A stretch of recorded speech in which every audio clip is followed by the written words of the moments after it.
Vous savez cet endroit où la vie semblait, un chapitre de ZOC? C'est là que j'ai grandi, que je suis tombé amoureux pour la première fois et que j'ai pensé que tout irait bien. Cet endroit était Santa Monica. C'était.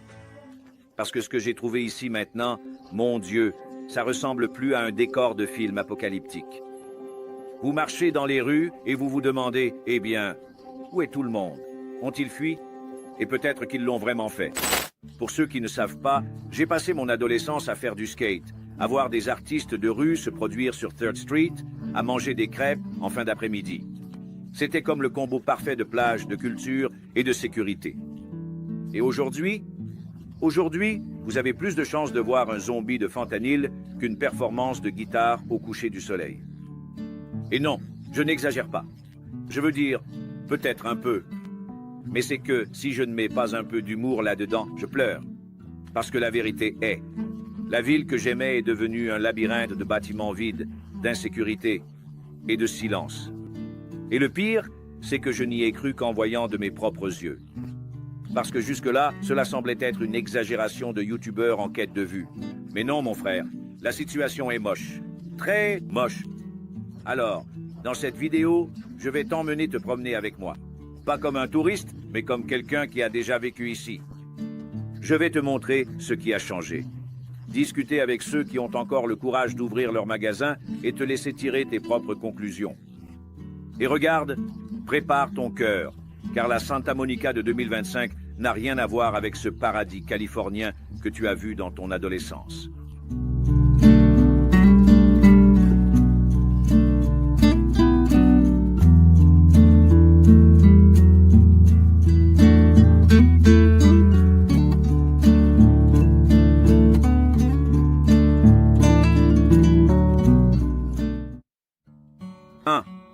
La vitrine de la décadence.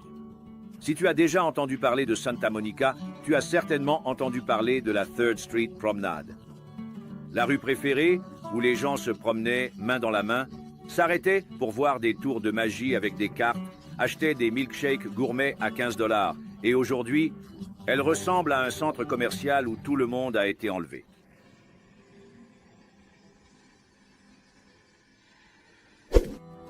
Sérieusement. On peut compter sur les doigts les magasins qui sont encore ouverts.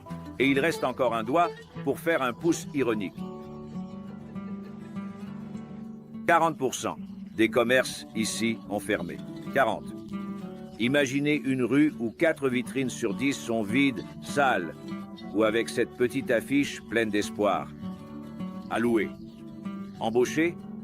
Pourquoi faire? Pour faire peur? Et vous savez ce qui est le plus bizarre? Je me souviens clairement de venir ici les week-ends et de ne pas pouvoir marcher sans trébucher. Sur un artiste de rue, un musicien, un touriste, un clown, un chien sur un skateboard. Aujourd'hui, vous parcourez tout un pâté de maisons et vous ne voyez qu'un pigeon tousser et un monsieur crier contre le vent. Sur le côté droit, le restaurant qui était le lieu incontournable dans les années 2000. Fermé. Sur le côté gauche, ma banque d'autrefois, un HSBC. Maintenant, elle n'ouvre que si vous voulez tourner une vidéo d'horreur. Plus loin, un Hollister. Oui, celui du magasin sombre avec une odeur de parfum de surfeur. Celui-là aussi a fermé. Et le plus triste, c'est que c'est devenu la norme. Plus personne n'est surpris par une vitrine fermée. Tout est si acceptable qu'on dirait que la ville entière est passée en mode « tant pis, fait ». Je vous jure, il y a eu un moment où je me suis demandé, suis-je vraiment à Santa Monica? Ou suis-je entré par erreur dans un simulateur de faillite urbaine dans GTA?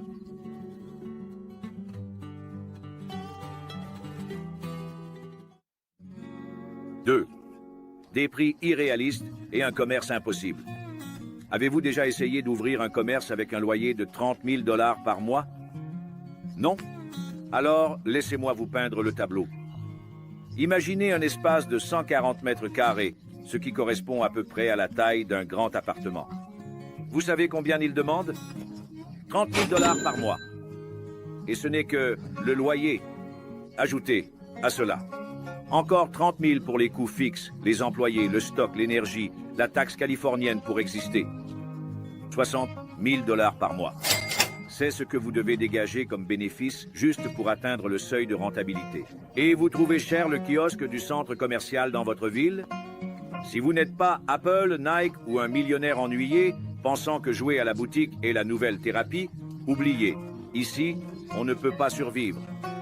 Ou mieux, vous finissez par transformer les factures en papier toilette, parce que c'est la seule utilité qui reste. Et le plus fou, il y a d'énormes bâtiments vides depuis des années, mais personne ne baisse le loyer. Vous savez pourquoi? Parce que si le propriétaire baisse le prix, la valeur du bâtiment s'effondre. Et cela affecte la valeur de tous les autres biens immobiliers autour. Autrement dit, il vaut mieux tout garder fermé et cher que ouvert et viable. C'est comme ce gars qui préfère rester seul et dire que personne ne vaut rien, juste pour ne pas admettre qu'il doit changer d'attitude. Et le résultat est là. Des magasins fermés, des trottoirs déserts et un silence qui, honnêtement, fait plus peur que deux gars sur une moto venant dans votre direction. Santa Monica est devenu un monologue de panneaux à louer. Et le public a abandonné le théâtre. 3. L'héritage de la pandémie et la crise post-Covid. Vous vous souvenez quand tout le monde disait « Ah, ce ne sera que quelques semaines. Bientôt, tout reviendra à la normale. » Eh bien, à Santa Monica, la normale n'est jamais revenue. En fait, elle a fait ses valises, a pris un Uber et est partie vivre dans un autre État. Pendant la pandémie, des dizaines de magasins ont été contraints de fermer leurs portes. Beaucoup ont même essayé de revenir plus tard avec du courage dans le cœur et du gel hydroalcoolique à la main. Mais qu'ont-elles trouvé? Des loyers exorbitants, une activité au plus bas. Et une ville qui ne savait plus si elle était une destination touristique ou le décor d'une série sur la fin des temps. Vous voulez un exemple? La Gap, qui occupait tout un bâtiment là-bas, au cœur de la 3rd Street, a tout simplement disparu. Ils ont tout laissé tomber, disparu. Et le bâtiment est là, abandonné, occupant 4 étages de silence. Mais le coup de grâce n'est pas venu seulement du virus. Il est venu des pillages, des émeutes, du vandalisme et de l'abandon total après la crise. Beaucoup de commerces ont été détruits, pillés et ne se sont jamais relevés. Et je comprends.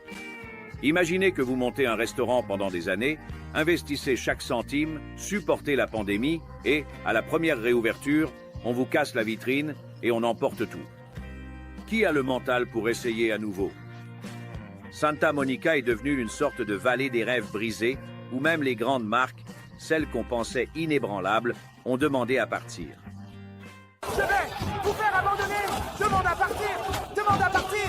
Demande à partir! Demande à partir! Sinon, tu vas partir sous les coups! D'ailleurs, petite pause. Vous savez, cet ami qui pense que la Californie est encore un rêve? Envoyez-lui cette vidéo maintenant, faites-moi confiance. C'est mieux que de le laisser plonger tête la première dans ce cauchemar, avec un filtre orange. Et c'est parce que je n'ai même pas encore parlé des drogues et de la criminalité. Et commente là, ta ville aussi est en train de devenir un film post-apocalyptique? Ou c'est juste la mienne qui est en mode GTA difficile? 4. Le sophisme de la sécurité et la peur invisible. Maintenant, réponds-moi honnêtement. Qu'est-ce qu'un kiosque de sécurité publique? Parce que j'ai grandi ici, j'ai vécu dans cette ville pendant des années, et jusqu'à aujourd'hui, je ne sais pas exactement ce que ça fait.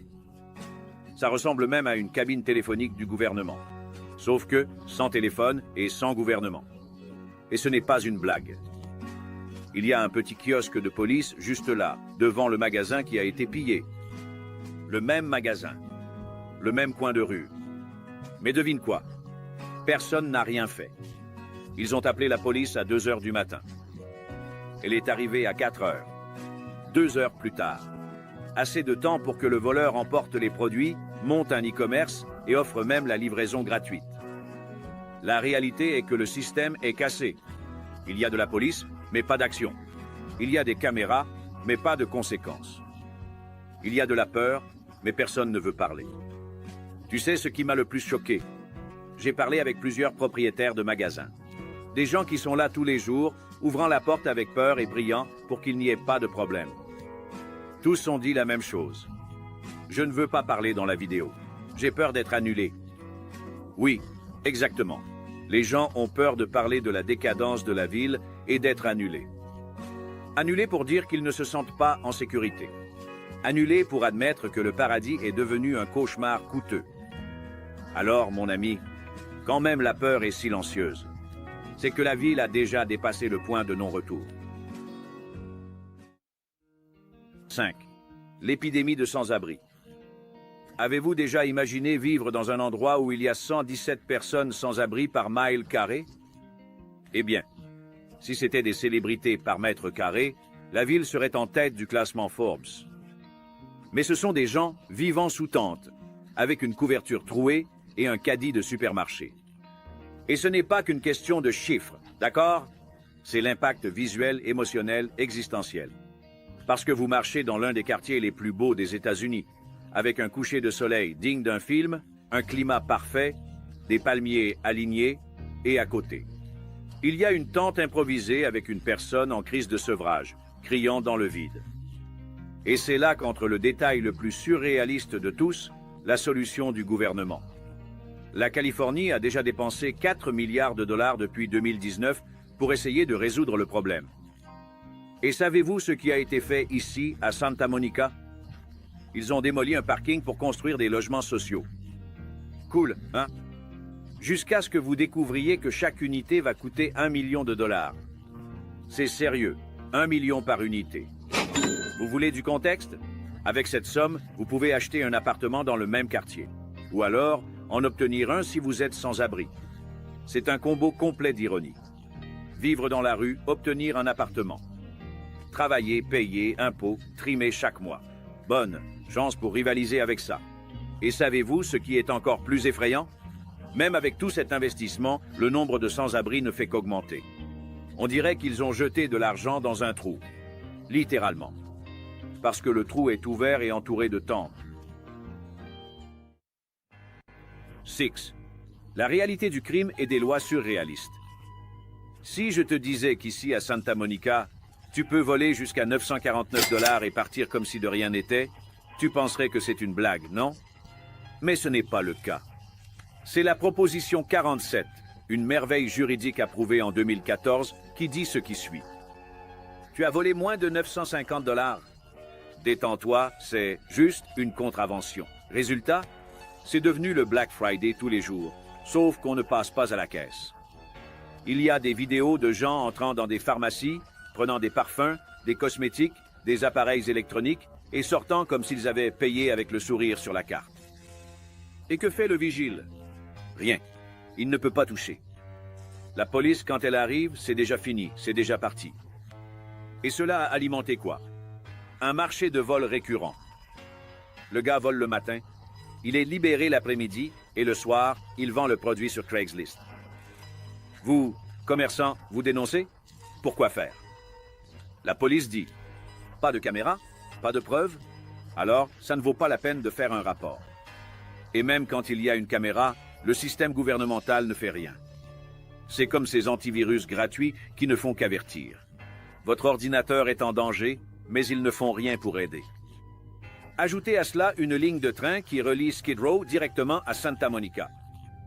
Oui, cela existe, facilitant l'aller-retour du désespoir urbain. Aller et retour, sans surveillance, sans contrôle, sans politique publique efficace.